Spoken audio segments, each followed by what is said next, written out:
right. Hello, everybody. Welcome to season 2. This is Big Ruben.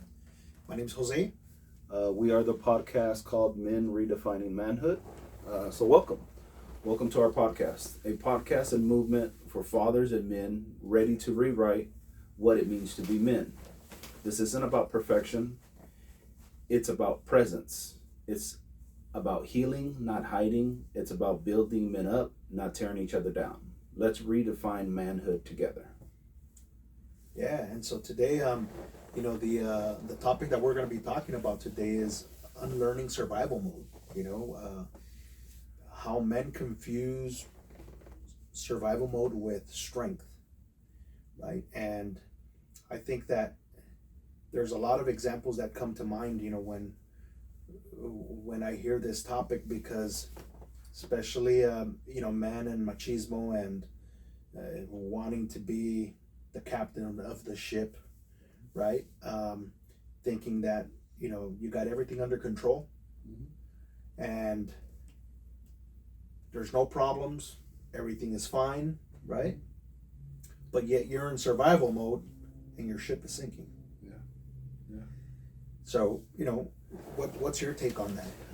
When I hear it, I agree with you, but I also think of the big problem in mental health: silence. Us not Huge. speaking up, us not talking about stuff, but just kind of going with the flow of life, Even though our boat is sinking, Right. we're just moving with emotion. Yeah. Like, everything's going to be okay, We say that in our mind, everything's going to be okay, everything's going to be okay, and just keep, going even though our boat is sinking, I think that's one of the biggest ones, A lot of us get in the notion on not really addressing stuff, not taking accountability, and just kind of going with the flow, not addressing like, hey, my mental health is struggling right now. Hey, my family dynamic is not working. Hey, at work I'm struggling. There's a lot of stuff going on, and at school I'm struggling. Like, what is it that we're not talking about? And that's kind of what I think when I think of unlearning survival mode, because we're so used to saying, how often do you see somebody and ask, hey, how you doing? Right. And us guys are like, oh, everything's okay. Yeah. Even though you just got an argument with your girl, or, you got written up at work. There's a lot of different aspects, and we're just like, it's okay. I'm going to be all right. Yeah. But deep down inside, it's like, no, like, I'm really going through it. Like, this is hard. Life is difficult. So that's what kind of comes to mind. Yeah. The silence of us men not wanting to speak up because a lot of different aspects, us feeling vulnerable, us feeling weak. What does it do to our identity? Exactly. Right? What does it do to our identity? That if we speak up, how are people going to look at us, right? Are they going to look at us as being weak? Are they going to look at us as not being capable? But the reality is that,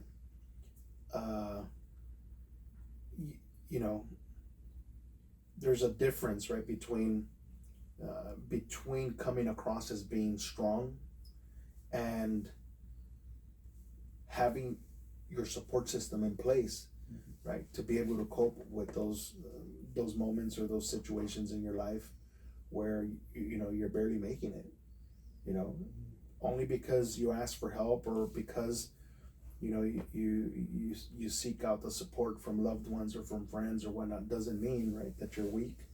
And it doesn't mean that you can't handle what's going on. What it means is that, just like anything or anyone in life, we come across situations where we may need more than one person, to address the issue, right? We're not always prepared for what comes our way, and so it's important, Yeah. And it may sometimes come in the form of, other people, It may not just be family. It may be somebody that may be going through the same struggle as you. And I kind of feel that that's why we started this podcast, because like we have a lot of similarities, but we want to reach out to a bigger group. I've been kind of encouraging my son to kind of join the podcast, and he's like, Dad, I haven't really lifed. There's not a lot of stuff that I've been through, but I'm like, no, like, you've been through a lot. Like, there's a lot of adversity that you've gone through as well that other people need to hear about, because my story may reflect with somebody different, but may not resonate with other people. So that's why we want to bring this to the attention, and give the opportunity to people that want to join or want to give input on this. We need that, because and it gives perspective too about how men at different ages, right? How they view manhood. What does it mean for them? To begin to take on that responsibility of manhood, and other responsibilities that come their way as they as boys transition into men, and begin to take on those stressors, the daily stressors of life, right? As well as older individuals as well that are probably towards the end of life, right? And what's their perspective of what is manhood, right? And how do they view strength at that point in time, and survival? Like, what does it look like for them? It kind of makes me think of my father. He's been retired for some time, and well, how does he find strength in what he does? I've never really had that conversation with him. So maybe that's a good next conversation that I'll have with him, because I'm at the stage where I want to pick all kinds of people's brains and see how life is. Because when you said that, I was reflecting back to thinking when I was a younger father or a younger man, like, what did I think of? And mine was just work, provide. And then, not so long ago, it was me being there for my kids. And still to this day, one of my biggest priorities, being there for my children and showing them, trying to model good father ideals, and good thoughts, and yeah, I'm human. I make mistakes. I'm a big attest to that I'm not perfect. I like make a lot of mistakes, but I could see the difference in being there for my kids. And that's one of the things that I pride myself in, is being an active father. Because I think we talked about it in the previous podcast. There's a guy that I follow, and he's like, you can't just be a success story in one area of your life. Like, you can't just be the best employee or the best business owner, but you got to be a good father, good husband. Like, there's other areas that you have to work on too, to be successful, to be in a good space. And I think about it, the past, the only thing that I focused on was work. I wasn't a father. I wasn't a good husband.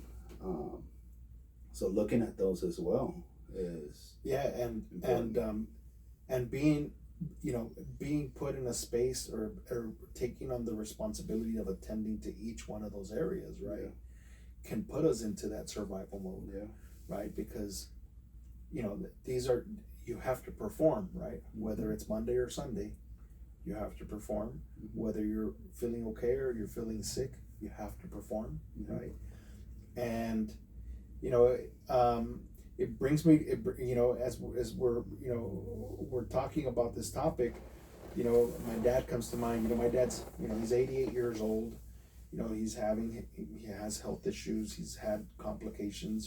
Doesn't walk very well. He was diagnosed with Parkinson's, and here's a very, very, very classic example, right, of how,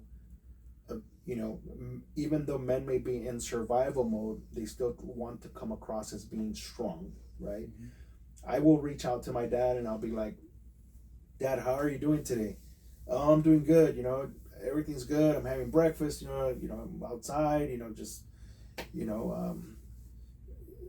soaking up the sun. And how did you sleep? Oh, I slept good. Oh, okay, good. How, do you have any pain? Are you feeling okay? Yeah, I'm feeling good. No problem. I'm like, okay, well, I'm glad to hear that. And then later, my sister will call me, and we'll have a conversation, and we'll see how he's doing. And she'll like, oh, what he was complaining earlier about his pains in his legs, how he couldn't sleep last night. And I said, but wait, I just finished talking to him, and he told me earlier that everything was fine. She's all like, yeah, I think because you're a man, he doesn't want to communicate that to you because maybe he thinks that you're going to see him as being weak, but he feels comfortable addressing that with me. Yeah. I go, it has nothing to do with that.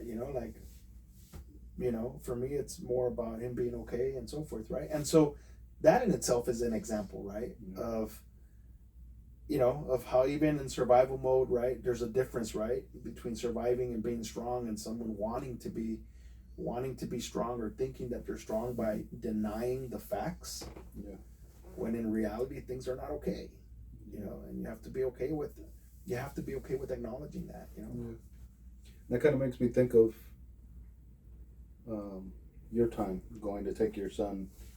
You know, we've talked about it. Mm-hmm. When you got there were so many programs for women, and I think about it a lot, when my wife goes and gets her nails done, she tells me, or she's hanging out with her sisters and stuff like that, they talk about so many different things, and it's like, even when I'm with my brother-in-laws, we only talk about very minimum.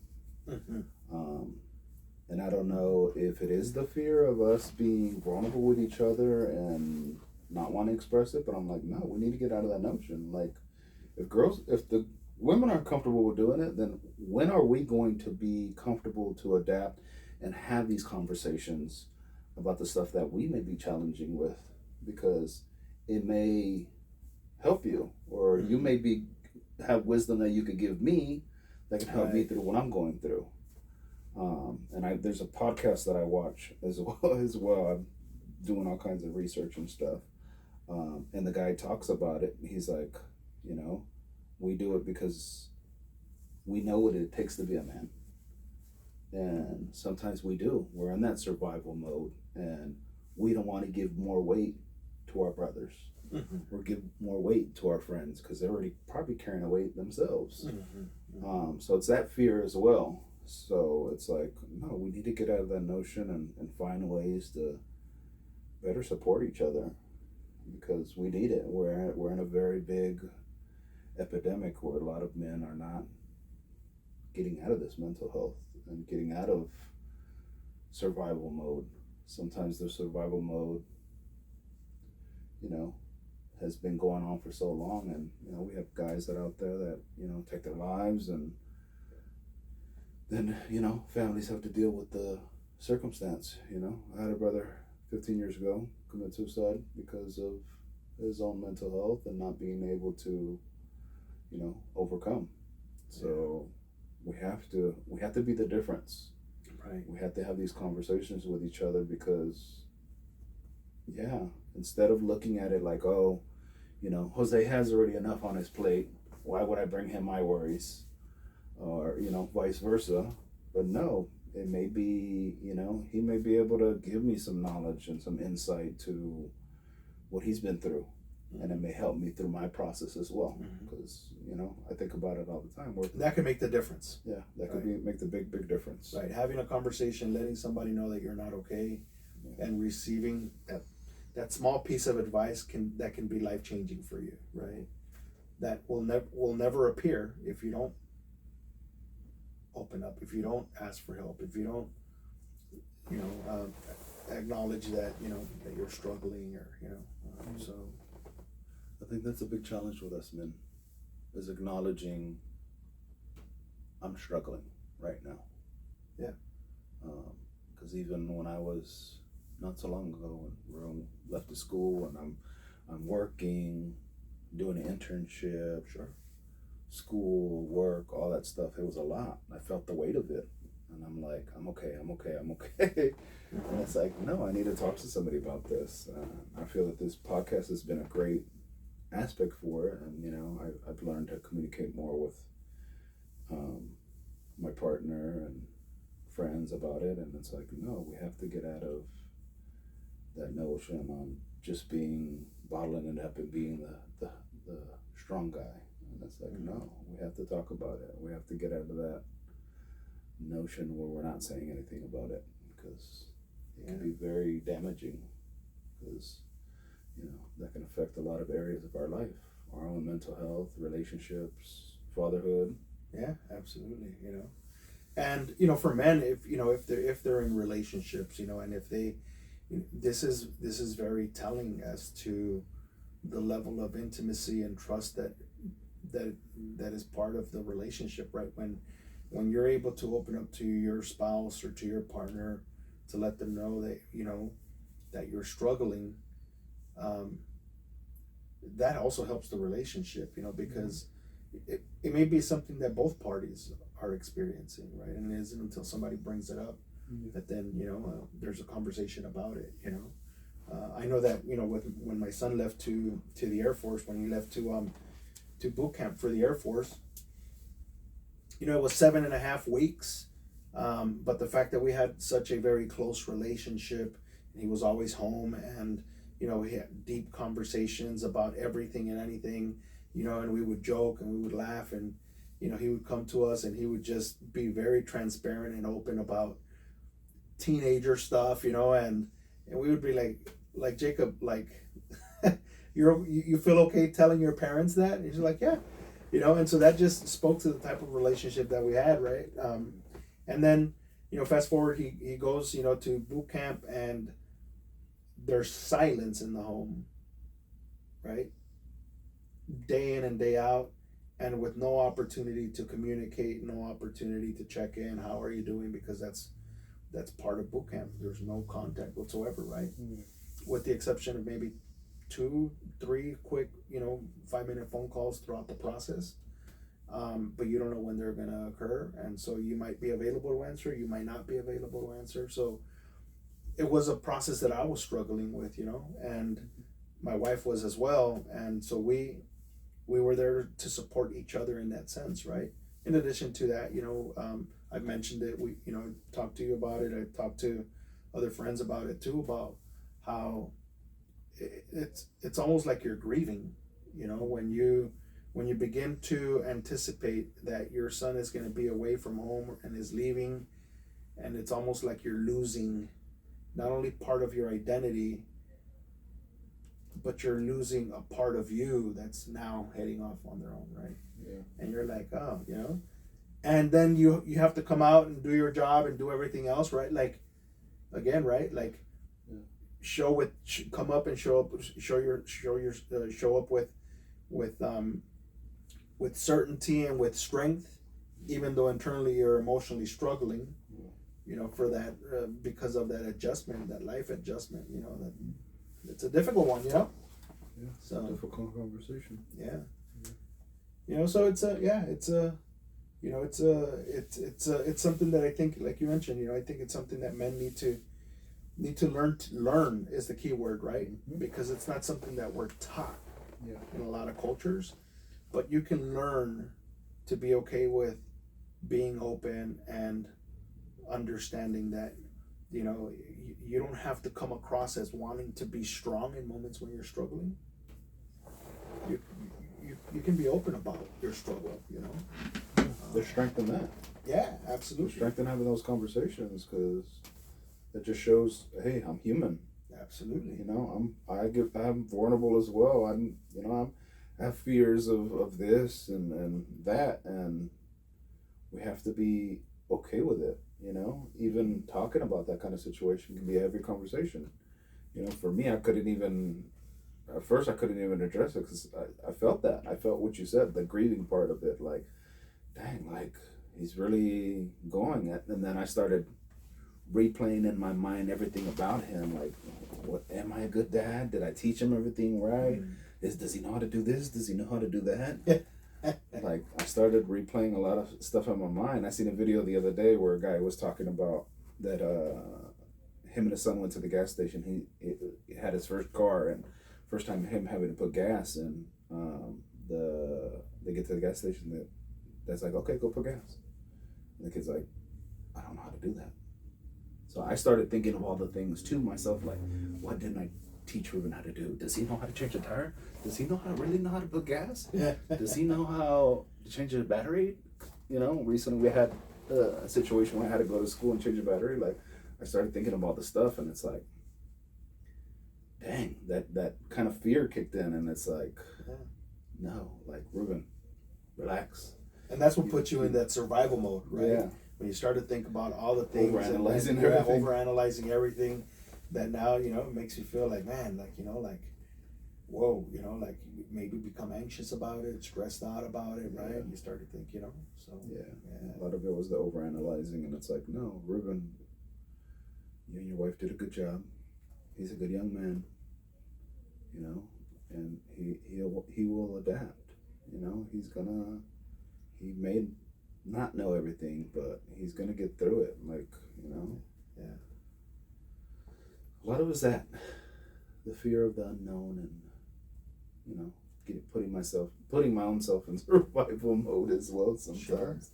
And it's like, no, Absolutely. we have to unlearn that. We have to be okay with adapting and doing this big part, talking about it, Absolutely. addressing it with other people, and again, that's, like I said, this is why I felt that we needed to bring this podcast into motion, because if I'm dealing with these situations, and you're dealing with your own situations, how many other men are out there that are still in survival mode, Right. almost at the peak of not being able to get out of that survival mode? Exactly.